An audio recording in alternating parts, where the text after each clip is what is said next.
నమస్తే అండి అందరికీ. ఈ రోజు మీకు నేను న్యాప్‌లు వేసే ముందు సెక్షన్ ట్యాంక్‌లో జరిగే ప్రాసెస్ గురించి చెప్తాను. వీడియోని అయితే ఎక్కడ స్కిప్ చేయకండి. ఇంట్రెస్టింగ్ టాపిక్ గురించి మాట్లాడుకుందాం.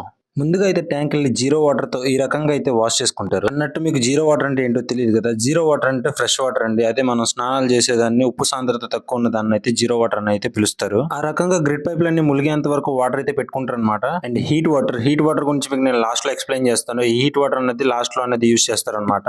మీరు మగ్గులో చూస్తుంది అయితే ఈ ఫార్ములాని అయితే ఈ ట్యాంక్స్ లో అయితే జల్లడం అయితే జరుగుతుంది అనమాట. ఈ రకంగా ఈ కప్పులు అయితే తీసుకుంటాం. ఈ కప్పులు ఒక 5 కప్పులు అయితే ఆ ట్యాంక్ లో వేయడం అయితే జరుగుతుంది.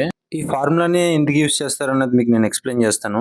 ట్యాంక్స్ లో కానీ గ్రిడ్ పైప్స్ లో కానీ ఎటువంటి చెత్త ఉన్నా సరే వాటర్ లో దాన్ని అయితే క్లియర్ చేస్తుంది. దాని వల్లే ఫార్ములాని అయితే యూజ్ చేయడం అయితే జరుగుతుంది. ఫార్ములా ఇప్పుడనే కాదండి, ఫార్ములా ట్యాంకులు ఫుల్ అయిన తర్వాత ట్యాంక్ లో సీడ్ ఉన్న తర్వాత కూడా ఫార్ములాని అయితే యూజ్ చేస్తారు. ఫార్ములా అనేది ఒక మెయిన్ థింగ్, ఒక ముఖ్య పాత్ర అయితే పోషిస్తుంది. ఈ టైప్ ఆఫ్ గ్లౌజులు అయితే వేసుకొని ఆ గ్లౌజుల ద్వారా వేయాలి. ఎందుకంటే చేతులు అనేది చాలా సెన్సిటివ్. దానికి ఫార్ములా టచ్ అయిందంటే వేరే విధంగా ఉంటది అనమాట. ఈ రకంగా గ్రిడ్లు ములిగాక ఒక 5 కప్పులు ఫార్ములాని అయితే ట్యాంక్ లో అయితే వేసుకుంటారు. వేసుకొని ఏరేషన్ అయితే ఆన్ చేస్తారు అనమాట 4 వైపులు వెళ్ళడానికి.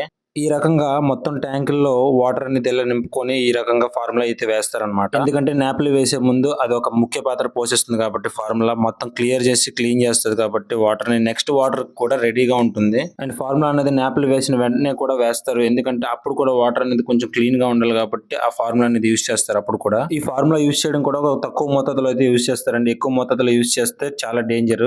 అండ్ లాస్ట్ లో హీట్ వాటర్ ఎందుకు యూజ్ చేస్తారంటే లాస్ట్ లో మొత్తం అంతా వాటర్ ని డ్రైన్ చేసి క్లీన్ చేయడానికి అయితే యూజ్ చేస్తారు దాన్ని కూడా. ఈ వీడియో అయితే ఇంతటితో సమాప్తం అండి. నెక్స్ట్ న్యాప్లు వేసే వీడియో అయితే వస్తుంది. వీడియోని అయితే లైక్ చేయండి నెక్స్ట్ వీడియో కోసం. అయితే ఇక సబ్స్క్రైబ్ అయితే చేసుకోండి. ఇట్లు మీ తెలుగు బ్లాగర్.